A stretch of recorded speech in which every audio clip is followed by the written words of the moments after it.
శ్రీ గణేశాయ నమః. శ్రీ జ్ఞానసరస్వత్యై నమః. శ్రీ గురుభ్యో నమః. శ్రీ మహాగాయత్రీమాత్రే నమః. శ్రీ మహాగాయత్రీమాత యూట్యూబ్ ఛానల్కు అందరికీ స్వాగతం. ఆహ్వానించువారు కాశీవజ్ర సుబ్రహ్మణ్య శర్మ, నిడదవోలు. నహుషుడు ఇంద్రపదవిని అధిష్ఠించుట. ప్రథమ భాగము. కొనసాగింపు. శల్యమహారాజు చెప్పసాగాడు. యుధిష్ఠిరా, అప్పుడు దేవతలు ఋషులు అందరూ కలిసి, ఈ సమయంలో నహుషుడు మహాప్రతాపశాలిగా ఉన్నాడు, అతనినే దేవరాజ్య పదవికి అభిషిక్తుని చేయాలి. అతడు చాలా శక్తిశాలి, కీర్తిపరుడు, ధార్మికుడు అని ఆలోచించుకొని అందరూ కలిసి నహుషుని వద్దకు వెళ్ళారు. నహుషునితో, మీరు మాకు దేవరాజుగా ఉండండి అని కోరారు.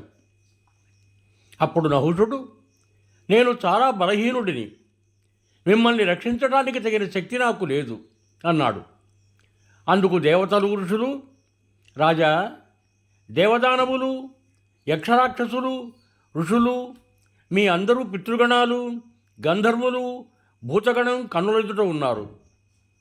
మీరు వీరిని చూడగానే వీరి తేజస్సును పొంది బలవంతులవుతారు. మీరు ధర్మాన్ని ముందుంచుకొని సమస్త లోకాలకు అధిపతులు కండి. స్వర్గలోకంలో ఉంటూ బ్రహ్మర్షులను, దేవతలను రక్షించండి అని సూచించారు. ఇలా అని వారందరూ స్వర్గలోకంలో నహుషుడికి పట్టాభిషేకం చేశారు. ఈ రీతిగా నహుషుడు సమస్త లోకాలకు అధిపతి అయ్యాడు. అయితే దుర్లభమైన ఈ వరంతో స్వర్గరాజ్యం పొందిన నహుషుడు మొదట్లో ధర్మపరాయణుడిగా ఉన్న క్రమంగా భోగలాలసుడయ్యాడు. దేవతలందరి ఉద్యానవనాల్లోనూ, నందనోద్యానవనంలోనూ, కైలాసం, హిమాలయం మొదలైన పర్వత శిఖరాల మీద నహుషుడు అనేక విధాలుగా క్రీడించసాగాడు. అందువల్ల అతని మనస్సు కలుషితమైంది. ఒకరోజున అతడు క్రీడిస్తూ ఉండగా అతని దృష్టి దేవేంద్రుడి భార్య శచీదేవి మీద పడింది. ఆమెను చూచి ఆ దుష్టుడు తన వద్ద ఉన్న వారితో, నేను దేవతలకు రాజును, సమస్త లోకాలకు అధిపతిని, అయినా ఇంద్రుని భార్య ఇంద్రాణీదేవి నన్ను సేవించటానికి ఎందుకు రావటం లేదు? ఈరోజు వెంటనే శచీదేవి నా భవనానికి రావాలి అని చెప్పాడు. నహుషుని మాటలు విన్న ఇంద్రాణికి మనస్సు తీవ్రంగా గాయపడింది. ఆమె బృహస్పతిని, బ్రహ్మర్షి, నేను మిమ్మల్ని శరణు కోరుతున్నాను, నహుషుని బారి నుండి నన్ను రక్షించండి. మీరు నన్ను ఎన్నోసార్లు అఖండ సౌభాగ్యవతినని, ఒకరికే పత్నిగా ఉంటానని, పతివ్రతనని దీవించారు. కాబట్టి ఇప్పుడు మీరు మీ మాటను నిలబెట్టుకోండి అని అర్థించింది. ఇంద్రాణిని ఓదారుస్తూ బృహస్పతి, దేవి, నేను చెప్పినవన్నీ తప్పక నిజాలే అవుతాయి. నీవు నహుషునికి భయపడకు. నేను నిజం చెబుతున్నాను. నిన్ను తప్పక త్వరలోనే ఇంద్రునితో కలుపుతాను అని ధైర్యం చెప్పాడు. ఇక్కడ నహుషునికి ఇంద్రాణి బృహస్పతిని శరణు కోరినట్లుగా తెలియగానే చాలా కోపం వచ్చింది.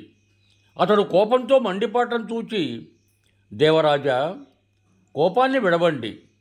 దేవతలు, ఋషులు, మీ వంటి సత్పురుషులకు కోపం రాకూడదు. ఇంద్రాణి పరస్త్రీ కాబట్టి మీరు ఆమెను క్షమించాలి. మీరు మీ మనస్సును పరస్త్రీల పొందు వలన కలిగే పాపానికి దూరంగా ఉంచండి. మీరు దేవతలకు కూడా రాజు కదా, కాబట్టి మీరు ప్రజలను ధర్మపూర్వకంగా పాలించాలి. భగవంతుడు మీకు మేలు చేస్తాడు అని అనునయించారు.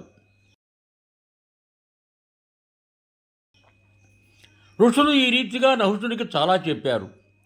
కానీ కామాసక్తుడైన నహుషుడు వారి మాటలను ఒక్కటి కూడా వినిపించుకోలేదు.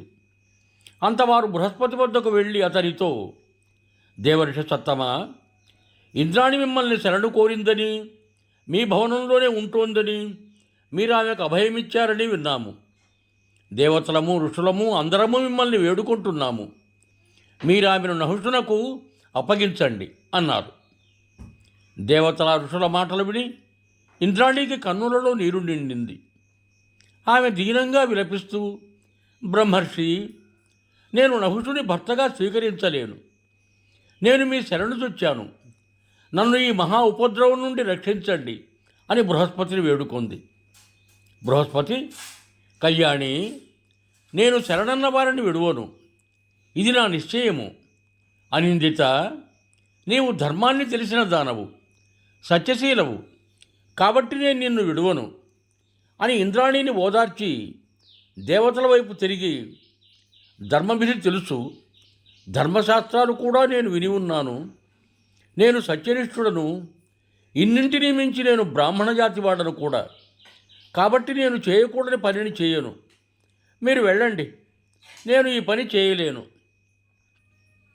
బ్రహ్మ చెప్పిన శరణాగత త్యాగం వలన కలిగే అధర్మాన్ని తెలిసి ఉన్న నేను ఇంద్రాణిని నహుషుని చేతికి అప్పగించను. నన్ను ఈమెను రక్షించే ఉపాయం ఏదైనా ఉందేమో మీరు చూడండి అన్నాడు. అప్పుడు దేవతలు ఇంద్రాణితో, స్థావర జంగమాత్మకమైన ఈ సమస్త విశ్వం కేవలం నీ ఆధారం వల్లనే నిలవగలుగుతోంది. అమ్మా, నీవు పతివ్రతవు, సత్యనిష్ఠురాలవు. ఒక్కసారి నహుషుని వద్దకు వెళ్ళు. నిన్ను కోరటం వలన ఆ పాపి శీఘ్రంగా నశించిపోతాడు. దేవేంద్రుడు తన సంపదను తాను తిరిగి పొందగలుగుతాడు అని చెప్పారు.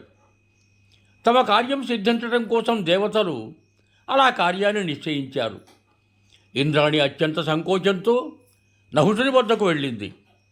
ఆమెను చూచి దేవరాజు నహుషుడు, శుచిస్మిత, నేను ముల్లోకాలకు అధిపతిని, కాబట్టి సుందరి, నన్ను వరించు అన్నాడు.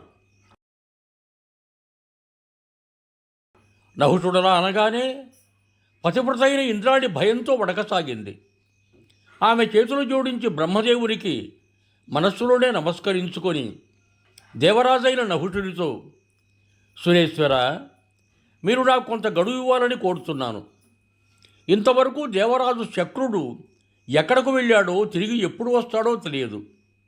అతని కోసం బాగా వెతికిన తర్వాత అతని జాడ తెలియకపోతే అప్పుడు నేను మిమ్మల్ని సేవిస్తాను అన్నది. నహుషుడు, సుందరి, నీవు చెప్పినది సరి అయినదే, మంచిది.